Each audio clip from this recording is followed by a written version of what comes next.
Olá, boa noite. Hoje eu tô passando aqui para fazer uma homenagem ao Genival Lacerda, esse cantor, contador de histórias que alegrou e nos fez imaginar e nos divertiu por tantos e tantos anos e que nos deixou essa semana. Eu tinha feito uma história, escrito uma história inspirada numa das músicas dele e não tinha contado para ninguém. E resolvi então hoje contar, pela primeira vez, essa história inspirada numa das músicas, não é? E a história é mais ou menos assim. E eu vou dedicar também essa história para todas as meninas chamada Ivete. E é mais ou menos assim. Era uma vez uma menina chamada Ivete. Nasceu bem no interior, nessas cidades do interior do Brasil, filha de um mecânico. E tinha 3 irmãos, só ela de menina. Então, desde pequenininha, ela brincava com seus irmãos. De jogar bola, empinar papagaio, jogar peão, andar de carrinho de rolimã. Mas o que ela mais gostava era de brincar na oficina do pai. Ela passava a tarde toda brincando de esconde-esconde, brincando de consertar carro, de dirigir carro. Ela passava a tarde. O pai não gostava muito, mas gostava de ver a alegria e gostava de ter a filha por perto. Aos 14 anos, a Ivete começou a dirigir. Ela era muito esperta e aos 18 ganhou do seu pai de presente de aniversário um carro. Mas não era qualquer carro, era um Chevette vermelho seminovo. Imaginem só a alegria dessa menina. Ela ficou tão alegre, tão feliz, que naquela noite ela dormiu dentro do carro. E depois vivia saindo, passeando, cuidando do carro. Sua vida era aquele carro. E ela adorava dirigir, adorava passear com ele. E aos domingos, principalmente, ela ia para a praça, dar suas voltas. Depois de ter passado a manhã toda cuidando do carro, ela saía para dar uma volta. As outras moças olhavam com um pouco de ciúmes, os rapazes com adoração. Mas quem se divertia eram as crianças, que pediam para ela para dar um passeio, uma volta, e ela enchia o carro então de criança e dava voltas, 5, 6 voltas em torno do coreto da praça, e era uma festa. Mas Ivete, já mocinha, não tinha só olhos para carro. Ela gostava também de namoradinhos, tinha uns namorinhos. E ela estava namorando com um rapaz de uma cidade vizinha, uns 200 quilômetros da cidade dela. E que apareceu ali, e daí eles estavam se conhecendo, namorando. Acontece que dias depois, desse presente, um namorado conversando com ela, entre um namorinho, um beijinho aqui, um beijinho ali, pediu para ela emprestado o seu carro, para que ele fosse até a cidade dele e que ele retornaria em 2 dias. No começo, a Ivete não gostou nada da ideia, mas ele era tão envolvente, sedutor, e beijinho daqui, beijinho dali, que ela acabou concordando. E no mesmo dia, ele partiu, cheio de recomendações que a Ivete fez para ele.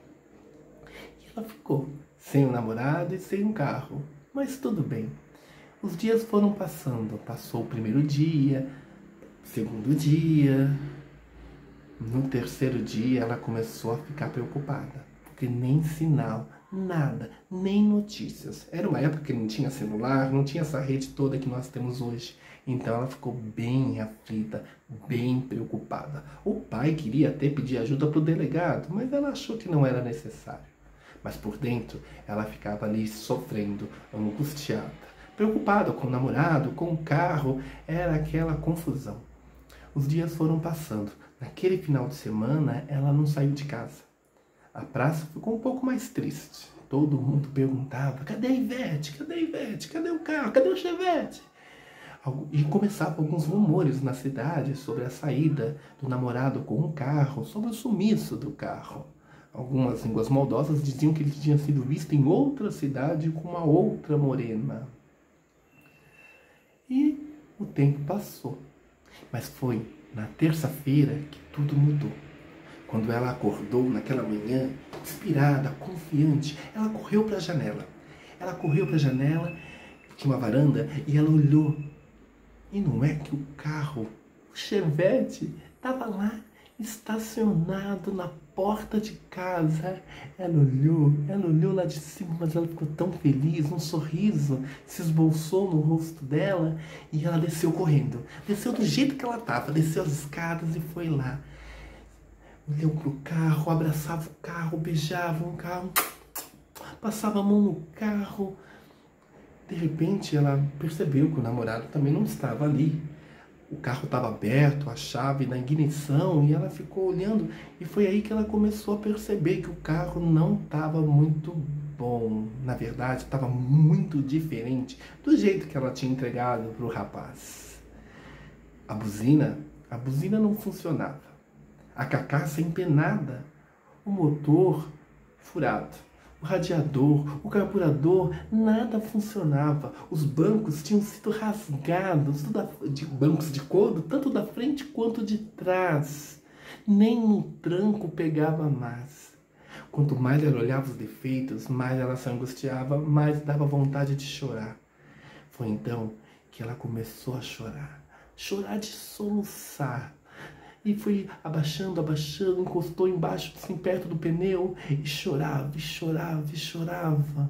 Com isso, a multidão, cidade do interior, foi se chegando, foi se aproximando, e todo mundo olhando para ela, vendo a cena dela, chorando perto do carro. Logo o pai apareceu, a abraçou e tentou consolá-la, dizendo que ia dar um jeito, que ia resolver. Mas ela não parava de chorar. E a multidão continuava a chegar, gente de todos os lugares, e olhavam para ela e diziam: coitada da Ivete, pobrezinha da Ivete, olha só, foi confiar no rapaz e estragaram o seu Chevette.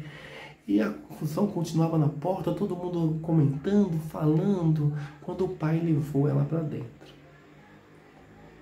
As pessoas continuaram na porta, especulando sobre como que foi, por que foi, que estado que foi. Coitada da Ivete. No dia seguinte, o pai começou a arrumar, junto com seus irmãos. Tinha uma missão de arrumar o carro da Ivete. Ela, que só fazia chorar, e do namorado nem queria lembrar. Ficava lá dentro de casa. Enquanto isso, na rua, todo mundo comentava. Era a história da semana. Comentava nas escolas, nas ruas, nas praças, no mercadinho, na praça, até na igreja. As pessoas comentavam sobre a história, sobre o que tinha acontecido, sobre o estado da Ivete, sobre o estado do carro. Enquanto isso, o pai e os irmãos trabalhavam duro, dias após dias, tentando recuperar o carro. E passado uma semana, 10 dias, eles conseguiram. E entregaram para a filha o carro, o Chevette novinho em folha. Ela ficou tão feliz que abraçava o pai, beijava os irmãos. Foi uma festa. É como se tivesse nascido de novo.